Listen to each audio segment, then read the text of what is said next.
Un podcast ici.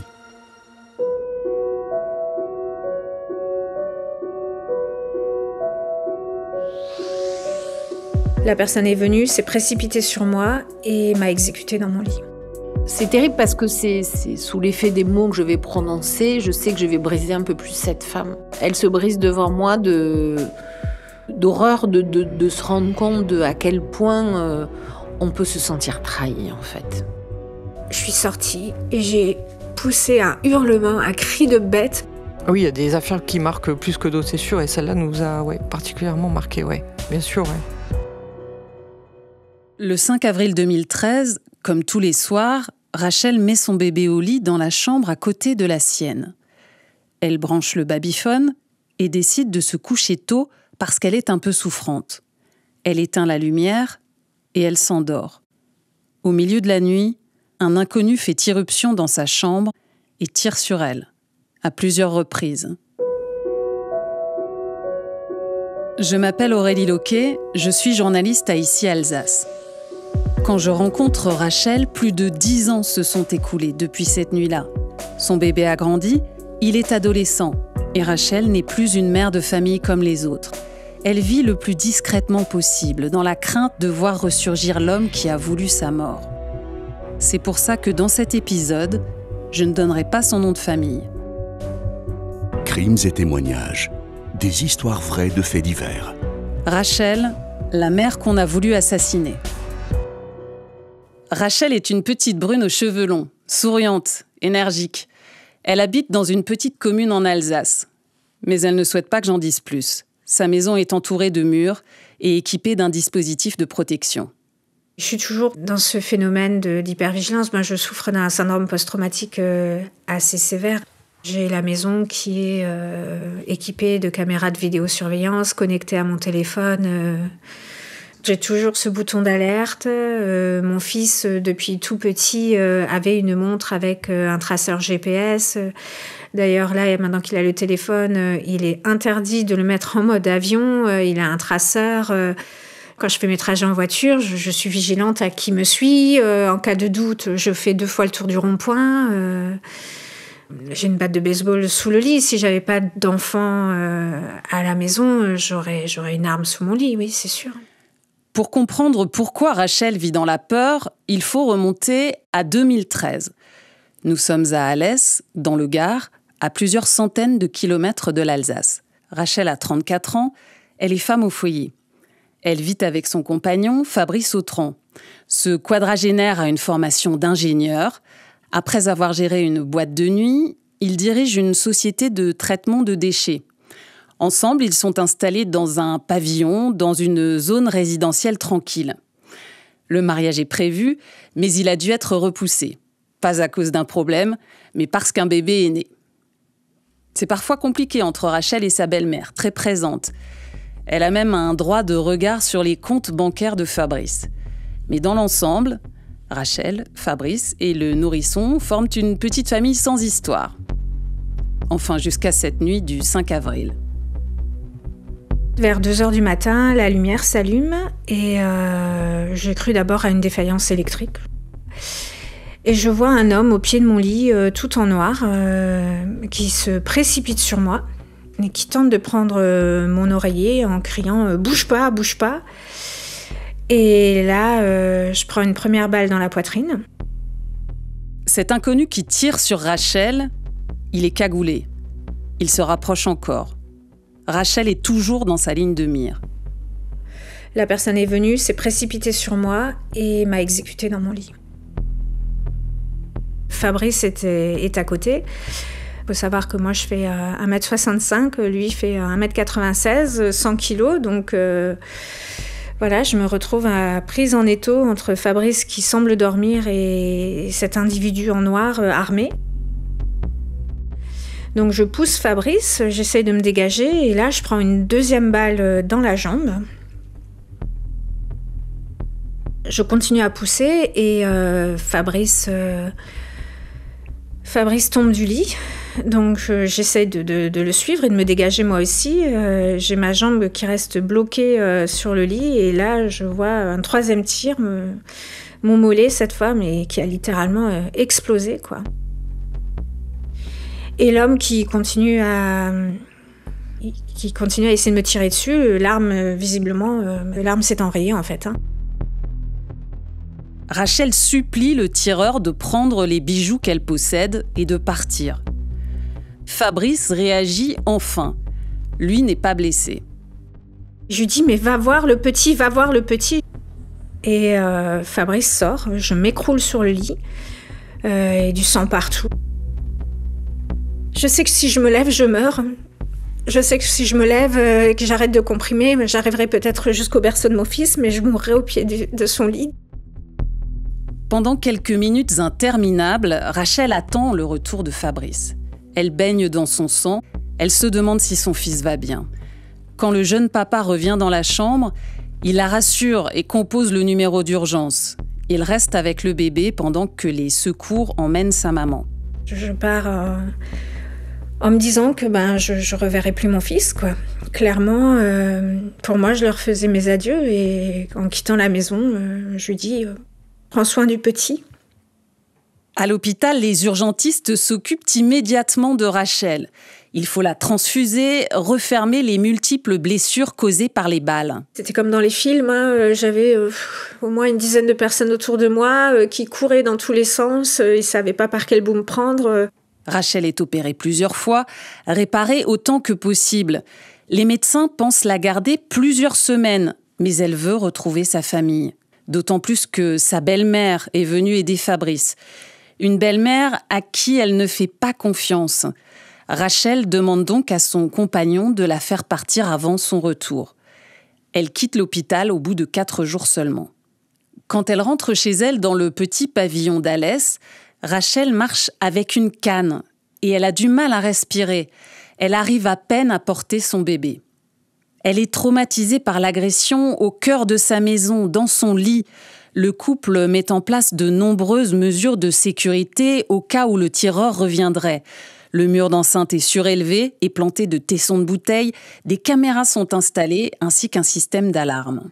J'ai aussi un générateur de fumée et j'ai installé en fait une panic room dans une pièce attenante à la chambre de mon bébé où j'ai installé des biscuits, des couches, des jeux, du lait, enfin tout ce qu'il faut pour qu'en cas d'attaque, je puisse répondre à ses besoins dans l'immédiat. Donc voilà, oui, la maison, c'est devenu un bunker. Pour retrouver le tireur, le SRPJ de Montpellier est saisi. C'est la commandante Florence Bouteau qui mène l'enquête avec son groupe de 4 policiers. Ils interrogent Rachel, son compagnon et les voisins.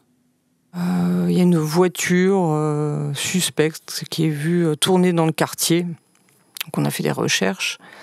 Et un voisin nous a fait un portrait robot d'un des 2 individus qui étaient à bord du véhicule.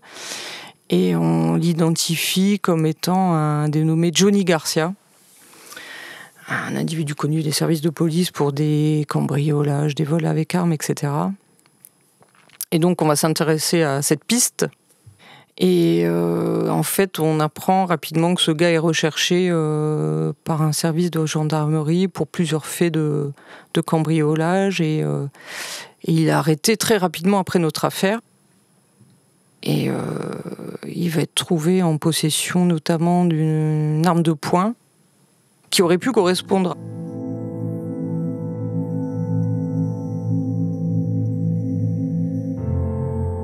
Rassurée par cette enquête qui avance, Rachel commence à se reconstruire, à faire des projets. On avait reprogrammé une date pour notre mariage, une date symbolique d'ailleurs, parce que c'était le jour de l'anniversaire de ma maman qui était décédée juste avant que je mette au monde mon fils. Voilà. Et on prévoyait d'avoir un 2e enfant.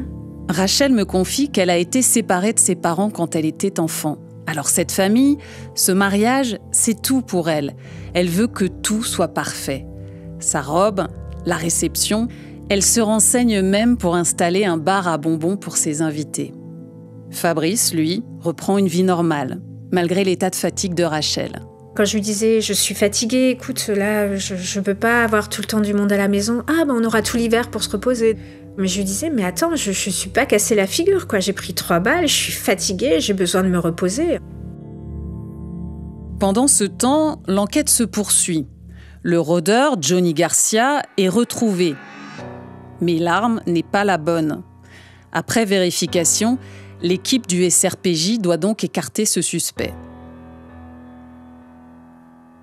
Florence Bouteau et son groupe d'enquêteurs se lancent alors sur une autre piste.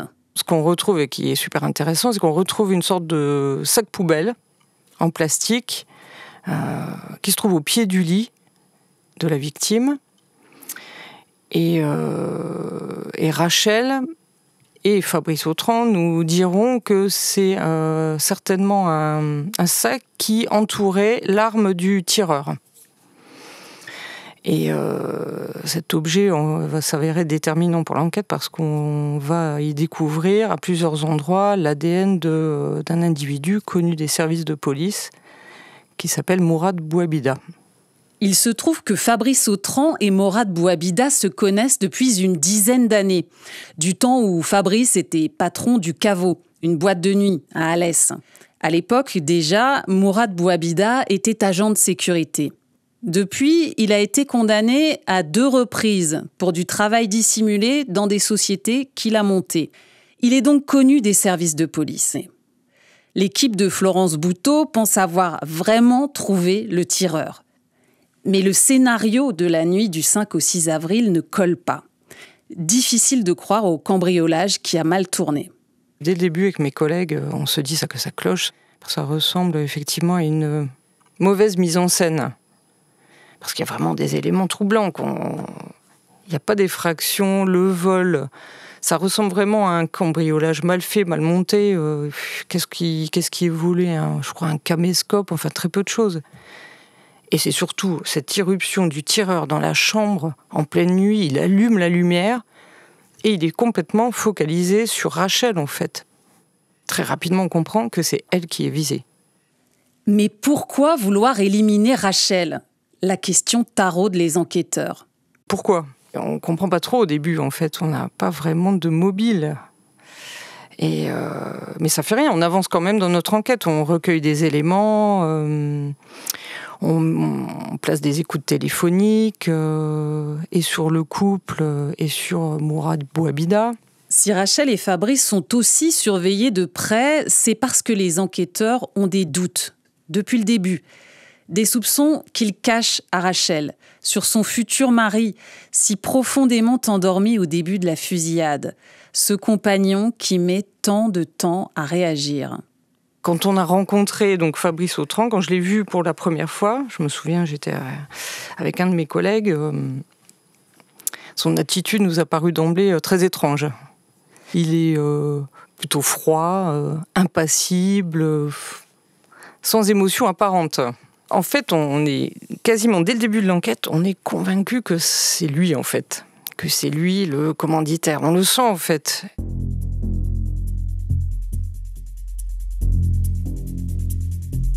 Mais les preuves manquent à l'équipe de la commandante Bouteau pour incriminer Fabrice Autran. Alors, après 8 mois d'écoute téléphonique, d'interrogatoire, de reconstitution, les policiers savent qu'ils arrivent au bout de l'enquête. Il faut des aveux. Pour les obtenir, toute une stratégie est définie. Pour commencer, Mourad Bouabida est placé en garde à vue. C'est un habitué des interrogatoires de police, il nie tout en bloc. Mais Florence Bouteau est persuadée qu'elle peut faire craquer Fabrice Autran. On décide d'interpeller Fabrice Autran le lendemain, je crois. Et on le ramène donc au service et je me souviens très bien, on avait fait en sorte que, à son arrivée à notre service, il voit Mourad Bouabida en garde à vue.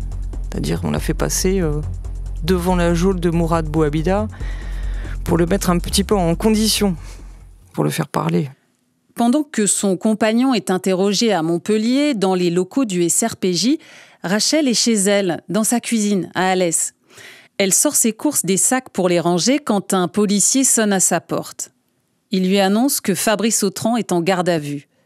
Il est soupçonné d'avoir commandité son assassinat. Je leur dis, mais arrêtez vos conneries, quoi. C'est pas possible. Là, vous faites une erreur. C'est pas possible. C'est pas Fabrice. Je comprends pas. Immédiatement, Rachel se précipite sur le téléphone, passe des coups de fil pour trouver un bon avocat à son compagnon. Elle est persuadée de son innocence. Mais au 2e jour de la garde à vue, le téléphone sonne. Elle décroche. C'est la commandante Bouteau qui l'appelle. Ah oui, je me souviens du coup de fil qu'on lui a passé. Ouais. La commandante explique à Rachel que son compagnon est passé aux aveux, qu'il reconnaît avoir commandité son meurtre. Là, il n'y a plus d'erreur possible. Là, je me souviens, j'avais quelques amis avec moi. Je leur ai laissé mon fils. Je suis sortie et j'ai poussé un hurlement, un cri de bête. Elle était vraiment abasourdie, en fait. Parce qu'elle avait quand même continué à vivre plusieurs mois avec son assassin, dans le même lit. Continuer à partager la vie commune avec lui. Donc, je pense que ça a été un choc. C'est sûr. Un choc, un sacré choc à encaisser. J'ai vécu pendant 8 mois avec mon assassin. Ouais, alors ça, je vous avoue, ça a été difficile à vivre pour nous.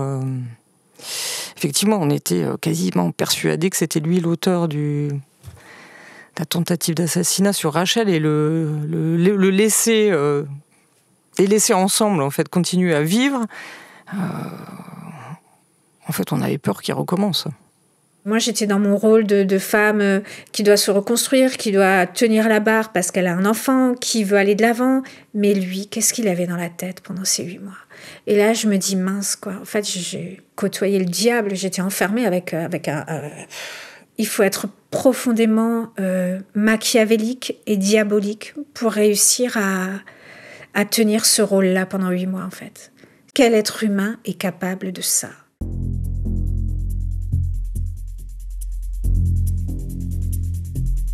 Je vous l'ai dit tout à l'heure, dans cette affaire, la question du mobile est comme un caillou dans la chaussure des enquêteurs. Pourquoi vouloir tuer une jeune mère de famille ? La commandante Bouteau se pose la question pendant les 8 mois de l'enquête. Fabrice Autran lui donne la réponse au moment des aveux. Donc il nous raconte tout en détail, en fait. Il nous dit que, en fait, il était constamment tiraillé entre Rachel et sa mère. Les relations entre elles étaient devenues insupportables. Une haine, il y avait vraiment une haine entre les deux femmes et il ne pouvait plus supporter ça. Et la seule solution qu'il a trouvée, c'était d'exécuter sa femme. En fait, on est vraiment stupéfait, en fait. C'est la première fois qu'on avait, qu'on nous demandait un pareil mobile, en fait. On lui dit, mais il n'y avait pas une autre solution, on peut divorcer. Pour lui, le divorce n'était pas possible parce que Rachel lui avait, soi-disant, toujours dit que si ça se passait ainsi, il ne reverrait plus son fils. Bon. Il a quand même décidé de supprimer sa femme, la mère de son enfant, quoi. C'est pas un mobile, c'est un prétexte. Vous imaginez si toutes les belles filles et les belles mères qui s'entendent pas doivent y passer ? Les cimetières seront pas assez grands. Rachel sait maintenant que son compagnon est à l'origine de la tentative d'assassinat. Alors elle quitte le Gard pour revenir s'installer en Alsace d'où elle est originaire, avec son fils. Le bébé a grandi, c'est maintenant un petit garçon. Dans l'attente du procès, elle choisit une avocate. Maître Iris Christol se plonge dans le dossier. Elle lit tous les interrogatoires, les rapports des experts. Elle découvre un aspect de l'affaire dont Rachel n'a pas du tout connaissance.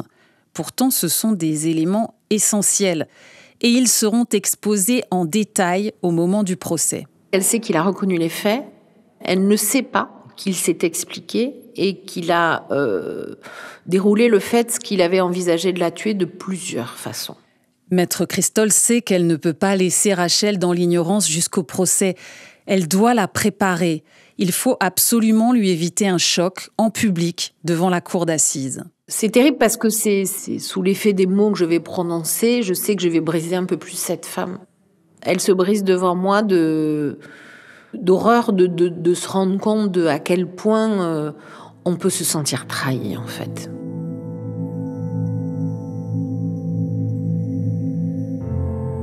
Ce qui apparaît au fil des pages, c'est que la planification de l'assassinat s'étale sur plusieurs mois. Pendant la période des fêtes de fin d'année, 6 mois donc avant les faits, Rachel et sa future belle-mère se disputent. À nouveau, ça n'est pas la première fois, c'est même habituel. Pour remédier à cette mésentente qui dure depuis des mois, Fabrice Autran décide de régler le problème. Mais à sa façon. Il fait d'abord des recherches en ligne, il pense à un poison indétectable. Puis il opte pour un tueur à gages. C'est à ce moment-là qu'il se tourne vers Mourad Bouabida. Son tarif, 15 000 € pour assassiner Rachel. Les deux hommes envisagent plusieurs scénarios, une véritable machination dont maître Christol prend la mesure en lisant les rapports d'enquête de la commandante Bouteau. Et la préparation, alors ça c'est d'un sordide.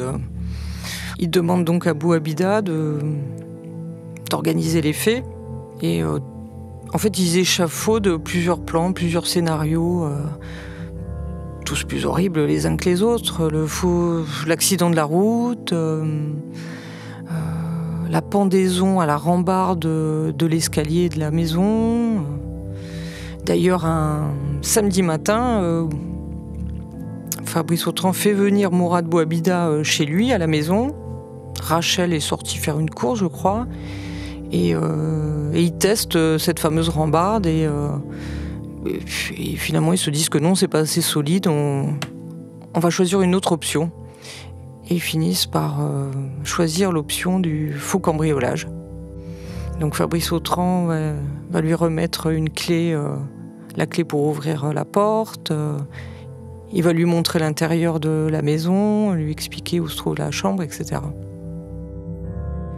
Tous ces détails, Rachel les découvre juste avant le procès. Elle encaisse comme elle peut.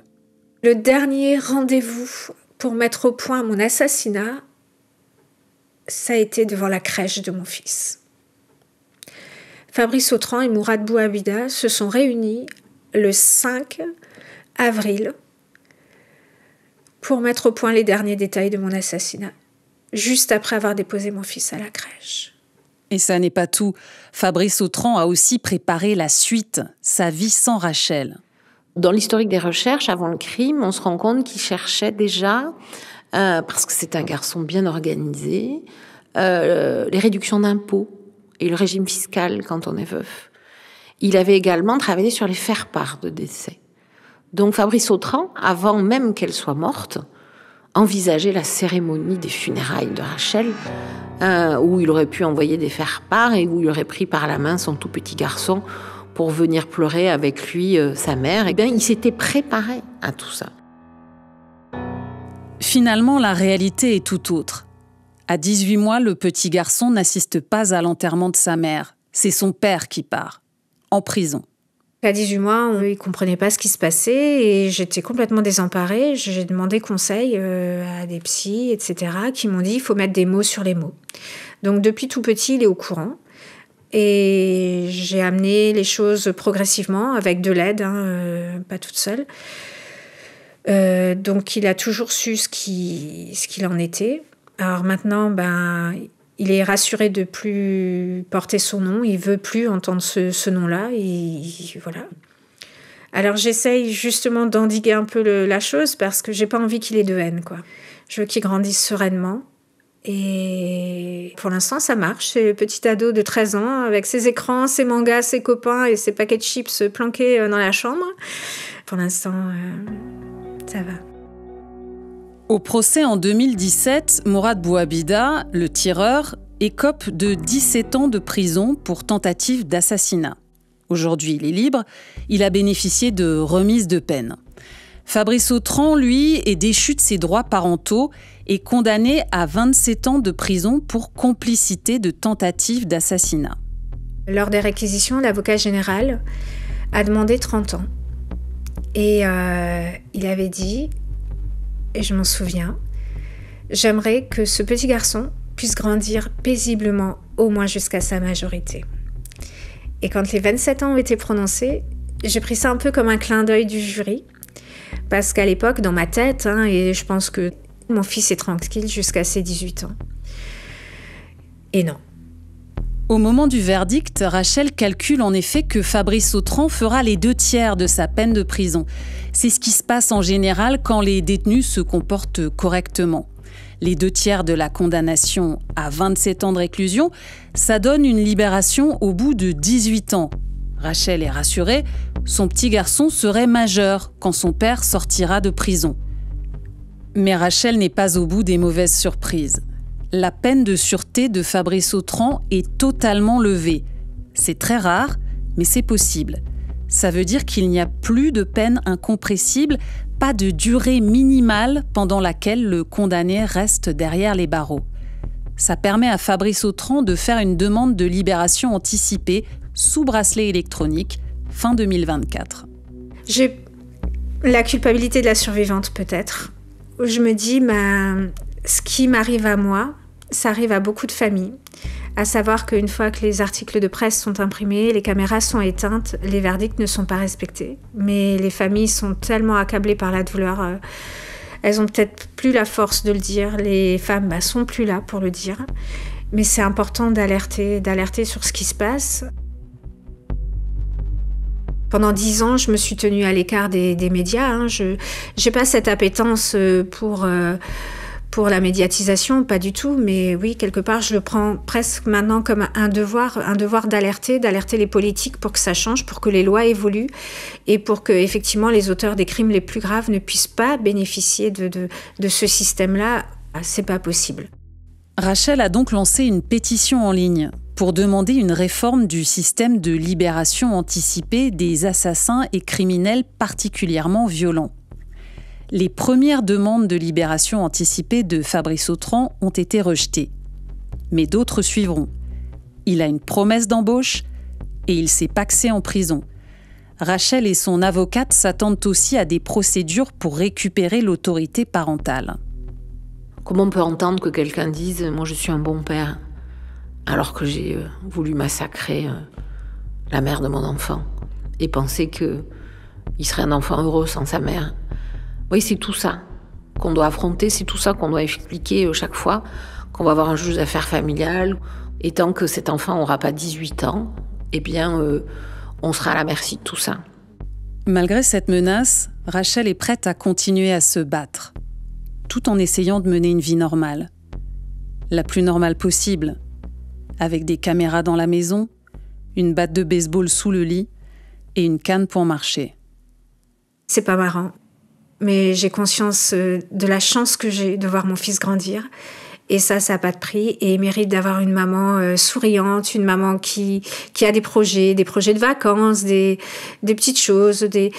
Voilà, je ne peux pas m'apitoyer sur mon sort. J'ai pas le droit. C'était Rachel, la mère qu'on a voulu assassiner. Mixage, Geneviève Didier. Production, Christine Simeone-Giocanti, studio de création ici. Pour écouter d'autres épisodes de Crimes et témoignages, rendez-vous dès maintenant sur le site ici.fr, l'application Radio France ou votre plateforme de podcast préférée. À bientôt!